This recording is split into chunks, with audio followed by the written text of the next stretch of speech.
Selamat pagi anak-anak. Hari ini kita bertemu kembali dalam pelajaran Bahasa Indonesia, materi yang kedua. Pada pertemuan sebelumnya, Bapak telah memberikan materi. Kita akan ulangi kembali materi yang telah kita bahas pada pertemuan pertama. Materi yang pertama adalah pengertian teks deskripsi. Menurut Kamus Besar Bahasa Indonesia, deskripsi itu adalah pemaparan atau penggambaran dengan kata-kata secara jelas dan terperinci, atau dikatakan juga uraian. Itulah pengertian menurut KBBI. Jadi pengertian teks deskripsi itu apa? Teks deskripsi adalah teks yang berisi penggambaran suatu objek, tempat, atau peristiwa tertentu kepada pembaca secara jelas dan terperinci. Pembaca seolah-olah melihat, mendengar, dan merasakan sendiri sesuatu yang dideskripsikan oleh penulis. Dengan demikian, pembaca memperoleh kesan mendalam terhadap tulisan tersebut. Nah, itulah deskripsi. Kemudian kita bahas ciri-ciri. Ciri-ciri dari teks deskripsi itu adalah yang pertama, menggambarkan atau melukiskan sesuatu. Nah, sesuatu ini boleh berupa pemandangan objek wisata, kemudian boleh berupa benda, kemudian boleh juga berupa seseorang atau hewan peliharaan begitu ya.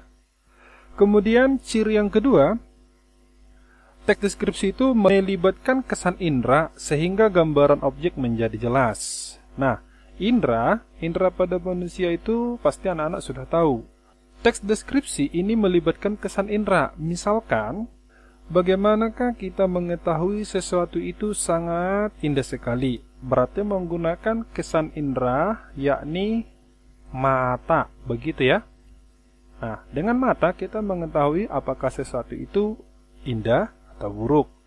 Kemudian kita mengetahui sesuatu itu sangat halus, sangat lembut, itu melalui kesan indera. Kesan indera apakah itu yang terdapat dalam tubuh kita, yakni kulit. Nah, kemudian kesan indera sesuatu itu dinyatakan pahit, manis, pedas. Itu melibatkan alat indera pengecap, ya, pengecap. Kemudian kesan indera yang lain, misalnya kita ingin mengetahui sesuatu itu baunya harum, baunya bau sekali atau amis sekali. Nah, itu melibatkan indera. Nah, itu maksud nomor 2. Berikut yang ketiga, membuat pembaca atau pendengar merasakan sendiri atau mengalami sendiri objek yang diamati penulis. Nah, inilah ciri dari teks deskripsi. Kemudian kita lanjut. Jenis teks deskripsi. Sebentar. Jenis teks deskripsi.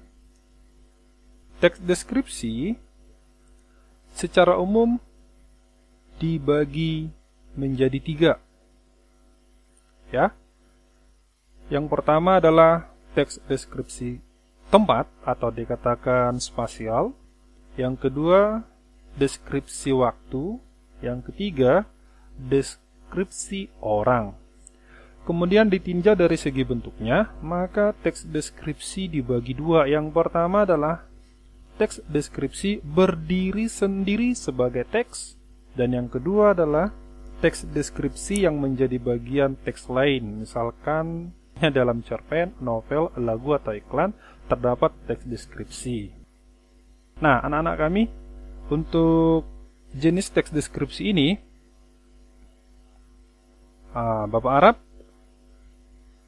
dengan, atau maksudnya coba dicari dari referensi lain atau buku-buku lain, apa yang dimaksud dengan teks deskripsi yang berdiri sendiri dan apa teks deskripsi yang menjadi bagian teks lain. Nah, inilah dulu untuk PR yang kedua.